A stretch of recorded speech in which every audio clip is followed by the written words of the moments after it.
Jauh di tanah Pasundan, pada masa lampau yang diselimuti kabut legenda, hiduplah seorang putri raja yang tiada tanding kecantikannya, bernama Dayang Sumbi. Parasnya memesona, kulitnya seputih gading, dan gerak-geriknya anggun memancarkan aura keraton. Namun, keindahan luar biasa itu justru menjadi beban bagi Dayang Sumbi, terutama setelah ia dikutuk oleh para dewa karena suatu kesalahan kecil nan ceroboh dalam menjalankan tugas kerajaan. Ia diasingkan dari kemewahan istana, diperintahkan untuk hidup sederhana di pinggiran hutan yang sunyi, jauh dari hiruk-pikuk peradaban. Hukuman ini tidak mencabut kesaktiannya, terutama anugerah awet muda yang kelak menjadi inti dari tragedi hidupnya. Satu-satunya teman setia yang menemani kesendirian Dayang Sumbi adalah seekor anjing jantan berbulu hitam legam bernama Tumang. Dayang Sumbi tidak mengetahui rahasia besar yang disembunyikan Tumang. Sesungguhnya, Tumang adalah penjelmaan dewa yang juga tengah menjalani kutukan. Ia adalah seorang pangeran kayangan yang diturunkan ke bumi dalam wujud seekor anjing karena melanggar aturan suci. Tumang memiliki kesadaran dan kecerdasan layaknya manusia, namun terikat pada wujud hewannya, menunggu waktu penebusan dosa. Tumang setia menjaga Dayang Sumbi, namun identitas aslinya harus ia rahasiakan, bahkan dari Dayang Sumbi sendiri. Di gubuk kecil yang dibangunnya sendiri, Dayang Sumbi menjalani hari-hari dengan menenun kain. Ia berusaha menepis rasa sepi dan rindu pada kemewahan masa lalu. Pada suatu siang yang terik, Dayang Sumbi sedang asyik memintal benang. Tiba-tiba, alat pintalnya terlepas dari tangan, menggelinding cepat, dan jatuh ke bawah rumah panggungnya. Ia merasa terlalu malas dan lelah untuk turun dan mengambilnya. Dalam kekesalan yang sesaat, sebuah ucapan ceroboh keluar dari bibirnya, sebuah janji yang terucap tanpa pikir panjang dan didengar oleh seluruh alam. Siapapun yang bersedia mengambilkan pintalanku ini, ujar Dayang Sumbi dengan nada bercanda, jika dia perempuan, akan kujadikan saudara perempuanku. Tetapi, jika dia laki-laki, sungguh akan kujadikan ia suamiku. Hampir seketika setelah kalimat itu terucap, Tumang yang sedari tadi berbaring santai di dekat Dayang Sumbi bergerak cepat. Ia segera turun, mengambil alat pintal itu dengan moncongnya, lalu menyerahkannya kepada Dayang Sumbi. Ekspresi Dayang Sumbi berubah drastis dari rasa bosan menjadi kaget yang luar biasa. Dia baru menyadari bahwa anjing setianya Tumang adalah satu-satunya makhluk berjenis kelamin jantan yang ada di dekatnya saat itu. Walaupun Tumang hanya seekor anjing, janji adalah janji. Apalagi janji yang diucapkan oleh seorang putri raja di bawah sumpah. Hati Dayang Sumbi dilanda kebingungan dan ketakutan. Tetapi ia tahu, ia harus menepati sumpah yang telah ia ikrarkan, betapapun aneh dan memalukannya hal itu. Dengan berat hati dan keyakinan akan takdir yang tak terhindarkan, Dayang Sumbi pun menerima Tumang sebagai suaminya. Pernikahan Dayang Sumbi dan Tumang, sang jelmaan dewa, adalah sebuah rahasia yang tersimpan rapat di tengah hutan. Dayang Sumbi mencoba menjalani kehidupan barunya dengan ikhlas, meskipun ia tidak bisa sepenuhnya menghilangkan rasa malu atas status suaminya. Meskipun wujudnya anjing, Tumang adalah suami yang penuh kasih. Sesuai janji para dewa, pada malam-malam tertentu saat rembulan bersinar penuh, Tumang akan kembali ke wujud aslinya sebagai pangeran yang gagah. Pada malam-malam itulah, cinta sejati Dayang Sumbi dan Tumang bersemi, jauh dari pandangan manusia lain. Tak lama kemudian, Dayang Sumbi mengandung, dan dari perkawinan yang tidak biasa ini, lahirlah seorang bayi laki-laki yang sehat dan tampan, yang diberi nama Sangkuriang. Sangkuriang tumbuh dengan pesat, jauh lebih cepat daripada anak-anak seusianya, sebuah pertanda bahwa darah keturunan dewa mengalir deras dalam nadinya. Sejak kecil, ia menunjukkan kekuatan fisik yang luar biasa dan kecerdasan yang tajam. Ia tumbuh ditemani oleh Tumang, yang ia kenal hanya sebagai anjing peliharaan dan sahabat bermainnya. Tumang dengan penuh kasih sayang menjaga Sangkuriang, mengajarinya banyak hal tentang hutan dan alam liar.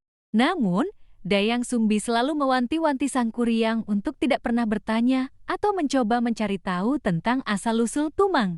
Inilah rahasia terpenting dalam keluarga kecil mereka. Tumang, yang terikat pada sumpahnya, juga tidak pernah mengungkapkan identitasnya. Ia hanya bisa melihat putranya tumbuh menjadi pemuda yang ceria dan gagah.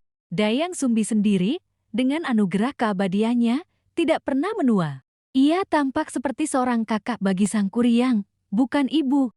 Hal ini menambah keunikan dan kejanggalan dalam keluarga mereka. Sang Kuryang sangat gemar berburu dan menghabiskan sebagian besar waktunya di hutan, selalu ditemani oleh Tumang. Ia mengandalkan Tumang untuk melacak jejak dan membantu dalam perburuan. Sang Kuryang kecil memiliki kebanggaan yang besar pada keahliannya sebagai pemburu, dan ia percaya Tumang adalah anjing terhebat di seluruh hutan. Tanpa pernah terpikir bahwa makhluk itu adalah ayahnya sendiri yang sedang menjalani kutukan. Ikatan batin mereka sangat kuat, meskipun Sang Kuryang tidak mengetahui kedalaman ikatan darah yang sebenarnya. Kehidupan mereka berjalan damai, namun rahasia yang tersembunyi seperti bom waktu yang menunggu momen untuk meledak, mengubah segalanya. Seiring waktu, Sang Kuryang tumbuh menjadi remaja yang semakin kuat dan terampil dalam berburu. Keterampilannya melebihi banyak pemburu dewasa di desa terdekat. Sementara itu, Dayang Sumbi, meskipun awet muda, menjalani kehidupan yang monoton. Suatu pagi, rasa rindu Dayang Sumbi pada masa lalu di istana memicu hasrat untuk menikmati hidangan mewah yang sudah lama tidak ia cicipi. Tiba-tiba, ia merasakan keinginan yang kuat untuk memakan hati kijang. Daging kijang adalah hidangan langka yang hanya bisa didapatkan oleh pemburu ulung. Ia memanggil Sang Kuryang, yang saat itu sedang bersiap-siap untuk berangkat ke hutan. "Anakku, Sang Kuryang," kata Dayang Sumbi dengan suara yang penuh harap, "ibu sangat menginginkan hati kijang hari ini. Pergilah ke hutan dan bawakan hati kijang yang paling segar untuk ibu. Ibu sudah lama sekali tidak makan hati kijang."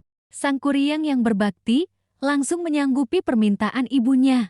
Ia merasa tertantang untuk memenuhi permintaan yang sulit ini. Ia segera mengambil panah dan busurnya, bersiap pergi. Tumang yang selalu mendampingi, langsung melompat berdiri, siap mengikuti tuannya. Sang Kuryang tahu perburuan kali ini akan sulit. Kijang adalah hewan yang lincah dan sangat waspada. Ia dan Tumang masuk lebih dalam ke jantung hutan.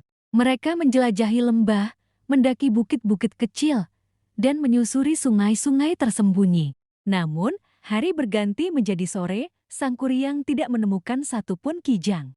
Yang ia temukan hanyalah beberapa ekor babi hutan dan ayam hutan, yang tidak sesuai dengan permintaan ibunya. Rasa frustrasi mulai merayapi benaknya. Ia tidak ingin mengecewakan Dayang Sumbi. Ia tahu betapa Dayang Sumbi berharap pada hidangan langka itu. Ia terus mendesak Tumang untuk melacak lebih cepat, tetapi Tumang tampak ragu, hanya mengikuti Sang Kuryang tanpa semangat. Malam pun menjelang, dan Sang Kuryang tahu jika ia tidak mendapatkan hasil hari ini, ia akan pulang dengan tangan kosong, dan ia membayangkan raut kecewa di wajah ibunya. Matahari mulai condong ke barat, sinarnya menembus pepohonan lebat, menciptakan bayangan panjang yang menyeramkan. Sang Kuryang dan Tumang masih berada di tengah hutan, tetapi hasil perburuan tetap nihil. Sang Kuryang merasa kelelahan, dan rasa frustrasi berubah menjadi kemarahan. Ia menyalahkan Tumang karena tidak cukup cepat atau sigap dalam melacak jejak buruan. Padahal, Tumang tahu bahwa di area tersebut kijang-kijang sedang melindungi anak-anak mereka dan tidak seharusnya diburu. "Tumang, kenapa kau begitu lamban hari ini? Tunjukkan padaku di mana kijang berada," bentak Sang Kuryang. Suaranya menggema di antara pohon-pohon. Tumang hanya menatap Sang Kuryang dengan mata sedih, seolah-olah berusaha menyampaikan sebuah peringatan atau permohonan. Tetapi ia tidak bisa berbicara. Tumang seolah tahu takdir buruk yang akan menimpa Sang Kuryang jika ia membawa pulang hati kijang, atau mungkin ia enggan berburu di tempat suci. Sang Kuryang tidak memedulikan tatapan anjingnya. Ia melihat keengganan Tumang sebagai pembangkangan. Ia yang terbiasa patuh dan mendominasi, merasa harga dirinya terluka oleh anjing peliharaannya sendiri. Sang Kuryang mencoba sekali lagi untuk mengusir Tumang agar mencari kijang. Tetapi Tumang hanya menggonggong pelan dan duduk di tempatnya. Perintah Sang Kuryang diabaikan sepenuhnya. Di mata Sang Kuryang, anjing ini telah menjadi penghalang antara dirinya dan pemenuhan keinginan ibunya. Dalam benaknya, ia menganggap Tumang lebih mementingkan dirinya sendiri daripada kepatuhan padaku dan kebahagiaan ibu. Kemarahan Sang Kuryang memuncak, didorong oleh rasa lapar, kelelahan, dan rasa takut akan kegagalan. Ia teringat akan ucapan ibunya, Dayang Sumbi, yang sangat menginginkan hati Kijang. Perasaan ini mendorongnya ke tepi jurang keputusasaan. Dalam momen kegelapan dan amarah yang tidak terkendali, sebuah ide keji dan mengerikan melintas di benak Sang Kuryang. Ia menatap Tumang, anjing yang telah menemaninya sejak kecil, yang telah menjadi teman setia dan ayahnya. Ia tahu ia tidak bisa pulang dengan tangan kosong. Ia harus membawa pulang hati. Jika ia tidak bisa mendapatkan hati Kijang, maka ia harus menggunakan hati dari makhluk lain yang ada di dekatnya. Dan di hutan yang sepi itu, hanya Tumang yang bersamanya. Kau menolak perintahku? Tumang, desis Sang Kuryang. Napasnya memburu. Kau menghalangiku memenuhi permintaan ibu. Kau harus menanggung akibatnya. Tanpa memberi Tumang kesempatan untuk bergerak, Sang Kuryang mengambil panah dan busurnya. Ia membidikkan anak panah ke arah Tumang, anjing setia yang selama ini melindunginya. Tumang hanya menatapnya. Matanya memancarkan kesedihan, seolah menerima takdir yang tidak bisa dihindarinya. Panah itu melesat cepat. Dalam sekejap, Tumang roboh, dan nyawa jelmaan dewa itu pun terlepas dari raganya. Setelah emosinya sedikit mereda, Sang Kuryang segera dilanda kepanikan dan rasa bersalah yang menusuk. Apa yang telah ia lakukan? Ia telah membunuh satu-satunya teman setianya. Namun, rasa takut akan kemarahan Dayang Sumbi karena pulang tanpa hasil lebih besar daripada rasa bersalahnya. Sang Kuryang buru-buru melaksanakan rencananya yang gila. Ia mengambil hati Tumang, membersihkannya, dan menyamarkannya sebaik mungkin agar terlihat seperti hati Kijang yang ia buru. Ia menyembunyikan bangkai Tumang di semak-semak lebat, berharap rahasia ini akan terkubur selamanya di dalam hutan. Dengan hati yang berat dan langkah yang guntai, Sang Kuryang meninggalkan hutan, membawa pulang hati anjingnya sendiri sebagai hadiah untuk ibunya. Sang Kuryang tiba di gubuknya saat senja telah berganti malam. Dayang Sumbi menyambutnya dengan wajah cerah dan penuh harap. Sang Kuryang menyerahkan hati yang ia bawa, berkata bahwa itu adalah hati Kijang yang berhasil ia buru setelah perjuangan yang panjang. Dayang Sumbi tidak menaruh curiga sedikit pun.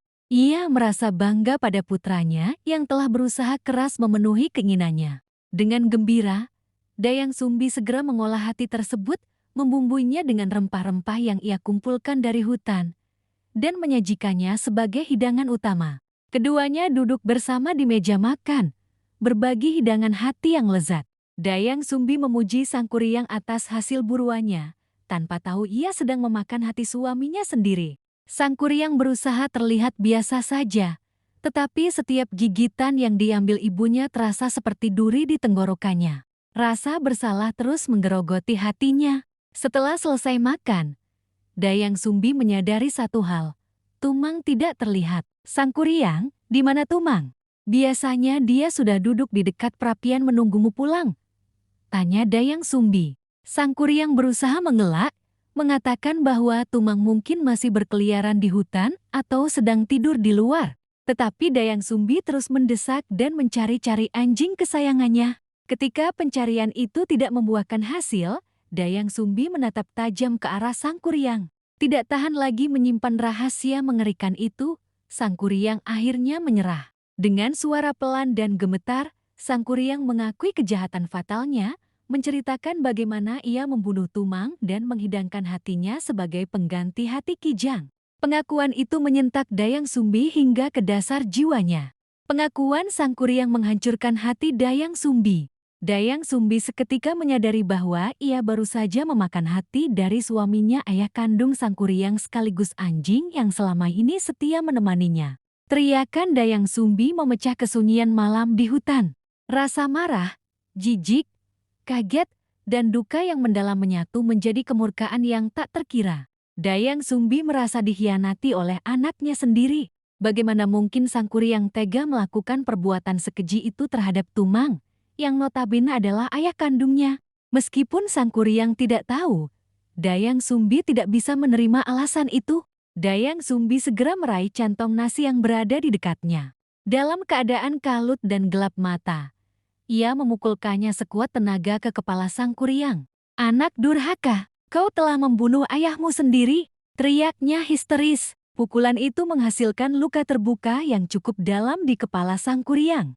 Darah segar mengalir dari luka itu. Sang Kuryang terkejut dan sakit hati. Ia menatap ibunya dengan tatapan tidak percaya. Dayang Sumbi yang biasanya lembut kini berubah menjadi sosok yang menakutkan, yang lebih menyayangi anjing daripada anaknya sendiri. Merasa kecewa, sakit fisik, dan terluka secara batin, Sang Kuryang tidak membalas kemarahan ibunya. Ia mengambil keputusan drastis. Ia tidak akan tinggal di tempat di mana ia diperlakukan seperti penjahat. Sang Kuryang segera berlari meninggalkan gubuk itu, mengabaikan teriakan penyesalan Dayang Sumbi yang samar-samar terdengar di kejauhan. Ia berlari secepat mungkin, membawa serta luka fisik di kepalanya dan luka emosional yang jauh lebih parah di hatinya. Dayang Sumbi ditinggalkan dalam penyesalan yang mendalam. Kepergian Sang Kuryang membuatnya kehilangan segalanya. Suami dan anak. Sang Kuryang berjalan tanpa tujuan, meninggalkan desa dan hutan tempat ia dilahirkan. Lukanya di kepala menjadi pengingat yang menyakitkan akan kekejaman ibunya, sementara luka di hatinya memicu janji balas dendam. Ia bertekad untuk tidak pernah kembali sebelum ia menjadi seseorang yang sangat kuat, jauh lebih kuat daripada ibunya, sehingga ia tidak akan pernah lagi diperlakukan dengan kasar. Luka di kepalanya itu kelak menjadi ciri fisik yang tak terhapuskan, yang suatu hari nanti akan membongkar rahasia masa lalu. Dalam pengembaraannya, Sang Kuryang bertemu dengan banyak guru dan pertapa sakti. Ia belajar ilmu bela diri, kesaktian, dan berbagai mantra. Berkat darah dewa yang mengalir dalam dirinya, ia dengan cepat menguasai semua ilmu tersebut. Sang Kuryang tumbuh menjadi pemuda yang sangat tampan, gagah, dan memiliki kekuatan yang tak tertandingi. Selama bertahun-tahun ia melanglang buana, berpindah dari satu gunung ke gunung lain, dari satu guru ke guru lain. Ia mengukir namanya sebagai kesatria yang dihormati, dan banyak orang memanggilnya Jaka atau pemuda yang perkasa. Namun, dalam perjalanan hidupnya, ia sengaja melupakan masa lalunya, menekan memori tentang ibunya dan anjingnya, Tumang. Ingatan tentang Dayang Sumbi dan perbuatannya ia kubur dalam-dalam, hanya menyisakan tekad untuk menjadi yang terkuat. Sementara itu, Dayang Sumbi yang diliputi penyesalan mendalam karena telah kehilangan suami dan anak, memutuskan untuk menjalani hidup sebagai seorang pertapa. Setelah kepergian Sang Kuryang, Dayang Sumbi merasa hidupnya hampa. Ia menyadari kesalahannya yang fatal, telah menuruti amarahnya dan memukul Sang Kuryang, serta kegagalannya mengungkapkan rahasia Tumang sejak awal. Untuk menebus dosa dan mengisi kekosongan hatinya, Dayang Sumbi memutuskan untuk mendalami spiritualitas. Ia bertapa dengan tekun di sebuah gua tersembunyi, memohon ampun kepada dewa dan memohon petunjuk tentang nasib anaknya. Ketekunan Dayang Sumbi dalam bertapa tidak sia-sia. Para dewa tersentuh oleh penyesalan tulusnya dan memberinya anugerah yang luar biasa. Ia akan selamanya muda dan memiliki kecantikan abadi. Anugerah ini membuat Dayang Sumbi tidak pernah menua sedikit pun. Wajahnya yang cantik tetap seperti seorang gadis belia. Meskipun waktu terus berjalan dan Sang Kuryang tumbuh menjadi pria dewasa. Dayang Sumbi menerima anugerah ini dengan tabah, tetapi ia tidak tahu bahwa keabadian fisiknya ini kelak akan menjadi pemicu malapetaka yang lebih besar. Setelah pertapaannya selesai, Dayang Sumbi kembali ke desa. Ia menyambung hidup seperti biasa, tetapi ia hidup dalam kesendirian yang diselimuti oleh kecantikannya yang kekal. Bertahun-tahun berlalu, wilayah itu berkembang menjadi sebuah kerajaan yang makmur. Dayang Sumbi yang abadi hidup di pinggiran kota, menunggu takdir mempertemukannya kembali dengan putranya yang telah lama hilang. Setelah bertahun-tahun mengembara dan mengumpulkan kesaktian, Sang Kuryang akhirnya merasa cukup kuat dan ingin kembali ke tempat asalnya. Ia ingin melihat kembali tempat ia dibesarkan, meskipun kenangan yang ia miliki penuh dengan rasa sakit. Ketika ia tiba di wilayah tersebut, ia menemukan bahwa desa kecilnya telah berkembang menjadi sebuah kota yang ramai dan maju. Sang Kuryang tidak mengenali tempat itu, dan sebaliknya, tidak ada satupun penduduk yang mengenali Sang Kuryang, pria gagah yang kini tampak jauh lebih tua dari ingatan mereka tentang bocah kecil yang diusir dulu. Saat Sang Kuryang menjelajahi daerah itu, takdir membawanya ke sebuah padang rumput yang indah. Di sana, ia melihat seorang wanita yang luar biasa cantiknya. Wanita itu tampak sangat muda, anggun, dan memancarkan pesona yang membuat Sang Kuryang terpana. Wanita itu tidak lain adalah Dayang Sumbi, ibunya sendiri, yang terlihat seperti baru berumur 20 tahun berkat anugerah dewa. Sang Kuryang yang telah lama melupakan wajah Dayang Sumbi, hanya melihat Dayang Sumbi sebagai wanita asing yang paling cantik yang pernah ia temui. Dayang Sumbi pun sama. Ia melihat Sang Kuryang sebagai seorang kesatria asing yang tampan dan gagah. Tidak ada jejak anak kecil yang berlumuran darah dan penuh amarah yang ia ingat. Mereka berdua terpesona satu sama lain. Sebuah ketertarikan yang kuat dan tak terhindarkan segera mengikat keduanya. Bibit-bibit cinta terlarang mulai tumbuh tanpa disadari. Perjumpaan tak disengaja itu segera berlanjut menjadi jalinan asmara yang intens. Sang Kuryang dan Dayang Sumbi menghabiskan hari-hari bersama. Sang Kuryang terpesona oleh keanggunan dan kebijaksanaan Dayang Sumbi. Sementara Dayang Sumbi terbuai oleh kekuatan, keramahan, dan ketampanan Sang Kuryang. Mereka berbicara tentang petualangan Sang Kuryang dan kehidupan Dayang Sumbi yang tenang. Dalam hati Dayang Sumbi, ia merasakan keakraban yang aneh, seolah ia sudah lama mengenal pemuda ini, tetapi ia menampiknya sebagai perasaan biasa. Begitu pula Sang Kuryang. Hubungan mereka semakin serius. Sang Kuryang yang tidak sabar untuk memiliki wanita cantik itu, akhirnya melamarnya. "Wahai kekasihku, maukah kau menjadi istriku? Aku tidak bisa membayangkan hidupku tanpamu," ujar Sang Kuryang dengan mata penuh harap. Dayang Sumbi, yang juga telah jatuh hati, merasa gembira. Namun, di sudut hatinya, ia merasakan keganjilan yang terus mengganggunya, sebuah bisikan samar yang seolah mengingatkan akan masa lalu. Meskipun demikian, Dayang Sumbi menerima lamaran Sang Kuryang. Kisah cinta mereka tampak sempurna, seperti dongeng. Namun, di balik kebahagiaan semu itu, ada takdir yang tersembunyi dan siap meledak. Sang Kuryang dan Dayang Sumbi mulai merencanakan pernikahan mereka, tidak menyadari bahwa mereka sedang berjalan menuju pelanggaran terbesar dari hukum alam dan spiritual. Pernikahan sedarah antara ibu dan anak. Sang Kuryang yang sombong dengan kekuatannya, yakin ia bisa memberikan kehidupan terbaik bagi calon istrinya. Dayang Sumbi yang awet muda, tanpa tahu, telah menciptakan jebakan bagi dirinya sendiri dan putranya. Pernikahan Sang Kuryang dan Dayang Sumbi hanya tinggal menunggu hari. Sebelum hari besar itu tiba, Sang Kuryang berniat untuk berburu sebagai ritual terakhirnya sebagai bujangan.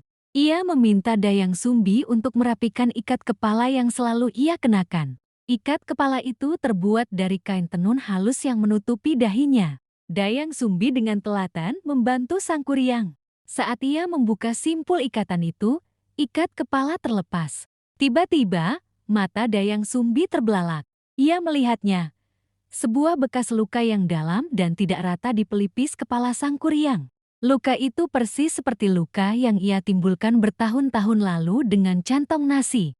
Jantung Dayang Sumbi serasa berhenti berdetak. Ia membandingkan wajah gagah Sang Kuryang yang dewasa dengan wajah polos anaknya yang ia usir.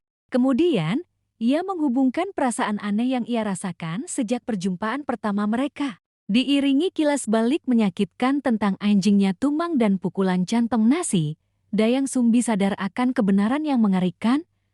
Pria yang akan dinikahinya adalah Sang Kuryang, putra kandungnya sendiri. Ketakutan luar biasa menguasai Dayang Sumbi.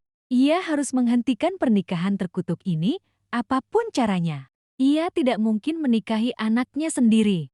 Namun, ia juga tahu bahwa Sang Kuryang adalah pemuda yang sangat keras kepala, dan jika ia mengungkapkan kebenaran, Sang Kuryang yang sombong pasti akan menolak dan marah besar. Dayang Sumbi menyadari, cara terbaik untuk menolak adalah dengan mengajukan syarat yang mustahil. Ia harus menguji Sang Kuryang, dan jika Sang Kuryang gagal, ia bisa menolak tanpa harus mengungkapkan identitasnya. Setelah kebenaran yang mengerikan itu terungkap bagi Dayang Sumbi, ia harus bertindak cepat. Ketika Sang Kuryang kembali dari perburuan, Dayang Sumbi menyambutnya dengan wajah yang tampak sedih, tetapi tetap tegar. "Kekasihku," ujar Dayang Sumbi, "aku mencintaimu. Tetapi untuk pernikahan kita, aku harus meminta 2 syarat yang tidak biasa. Aku ingin menguji seberapa besar cintamu dan seberapa hebat kesaktianmu, seperti yang kudengar dari orang-orang. Sang Kuryang, yang sangat percaya diri dengan kesaktian yang ia miliki, tersenyum dan menjawab, "Apapun permintaanmu, akan kukabulkan, sayang. Bahkan jika itu harus kulakukan dalam sekejap mata." Dayang Sumbi menghela napas. "Baiklah, syarat pertama, aku ingin kau membendung aliran sungai Citarum, agar tercipta sebuah danau besar yang akan menjadi saksi cinta kita. Syarat kedua, kau harus membuatkan sebuah perahu besar yang megah. Perahu itu harus bisa mengarungi danau tersebut." Dayang Sumbi berhenti sejenak, menatap mata Sang Kuryang, lalu menambahkan, "Dan semua ini harus selesai sebelum fajar menyingsing besok pagi." Sang Kuryang terkejut dengan permintaan yang luar biasa itu. Tetapi ia tidak menunjukkan keraguan. "Permintaan yang mudah. Aku akan membuktikan kekuatanku," jawab Sang Kuryang dengan sombong. Ia tidak tahu bahwa Dayang Sumbi sengaja memilih syarat yang mustahil untuk menggagalkan rencana pernikahan mereka. Malam itu, Sang Kuryang segera bersiap. Ia memanggil para jin dan makhluk halus dari alam gaib untuk membantunya. Kesaktiannya tercurah, dan ia bertekad untuk menyelesaikan pekerjaan besar itu hanya dalam satu malam demi cintanya. Malam tiba, diselimuti kegelapan pekat. Di bawah cahaya rembulan, Sang Kuryang memulai pekerjaan gilanya. Ia memimpin ribuan makhluk halus jin, setan, dan dedemit yang ia kendalikan dengan mantra saktinya. Mereka bekerja keras, menebang pohon, memindahkan batu-batu raksasa, dan menggali tanah untuk membendung sungai Citarum. Suara gemuruh pekerjaan mereka terdengar hingga ke pelosok desa. Sang Kuryang berdiri di tengah lokasi, mengawasi dan mengarahkan semua pekerjaan dengan kekuatan batinnya. Bendungan mulai terbentuk, dan air sungai perlahan mulai menampung, membentuk danau yang luas. Tidak lama kemudian, mereka mulai merakit perahu besar. Dayang Sumbi, yang cemas, mengintip dari gubuknya. Ia terkejut dan ketakutan setengah mati melihat betapa cepatnya pekerjaan Sang Kuryang. Kekuatan putranya ternyata jauh melebihi dugaannya. Menjelang akhir malam, Dayang Sumbi melihat bahwa bendungan hampir selesai dan perahu besar itu hampir rampung. Kepanikan melandanya. Jika pekerjaan ini selesai, ia harus menikahi putranya sendiri. Dayang Sumbi tahu ia harus berbuat curang. Ia bergegas keluar dari gubuknya. Ia mengambil kain putih yang paling besar dan membentangkannya di ufuk timur. Dengan kesaktiannya, ia memerintahkan para dayang dan wanita desa untuk menumbuk padi di lesung dengan irama yang riuh dan keras, serta menyalakan obor-obor api di timur. Suara riuh lesung dan cahaya merah dari obor itu menciptakan ilusi fajar yang menyingsing. Tipuan Dayang Sumbi berhasil dengan gemilang. Suara riuh penumbuk padi dan cahaya merah yang tiba-tiba muncul di timur membuat para jin dan makhluk halus terkejut. Mereka mengira fajar telah tiba, yang berarti waktu kerja mereka telah habis. Sesuai perjanjian gaib, mereka harus segera menghilang. Dalam sekejap, ribuan jin itu bubar, meninggalkan bendungan dan perahu besar yang tinggal sedikit lagi selesai. Sang Kuryang yang sedang bekerja keras menyadari bahwa hari sudah pagi dan pekerjaannya gagal. Ia melihat ke arah timur, ke sumber cahaya yang menandakan fajar palsu itu. Seketika itu juga, ia menyadari bahwa ia telah dicurangi. Dayang Sumbi telah melancarkan tipuan untuk menggagalkan syaratnya. Kemarahan Sang Kuryang meledak, jauh lebih hebat daripada kemarahannya saat ia membunuh Tumang. Ia menyadari Dayang Sumbi sengaja berbuat curang, dan hatinya diliputi rasa marah karena dipermainkan. Dalam amarah yang tak tertahankan, Sang Kuryang menjebol bendungan yang telah ia bangun. Air bah meluap deras, membanjiri seluruh lembah dan menciptakan banjir besar yang menenggelamkan kota. Kemudian, matanya tertuju pada perahu besar yang hampir selesai itu. Dengan kekuatan penuh, ia menendang perahu tersebut. Perahu itu terlempar ke udara, melayang jauh, dan jatuh dalam posisi terbalik. Perahu yang terbalik itulah yang kemudian membeku dan menjelma menjadi sebuah gunung besar. Gunung itu dikenal hingga kini dengan nama Gunung Tangkuban Perahu, yang secara harfiah berarti perahu yang menelungkup. Setelah itu, Sang Kuryang menghilang ke alam gaib, sementara Dayang Sumbi juga menghilang, dan dipercaya berubah menjadi setangkai bunga, atau tetap menjadi petapa abadi di Gunung Putri. Legenda ini tetap hidup, menjadi pengingat akan cinta terlarang, kecurangan, dan amarah yang mampu mengubah bentang alam.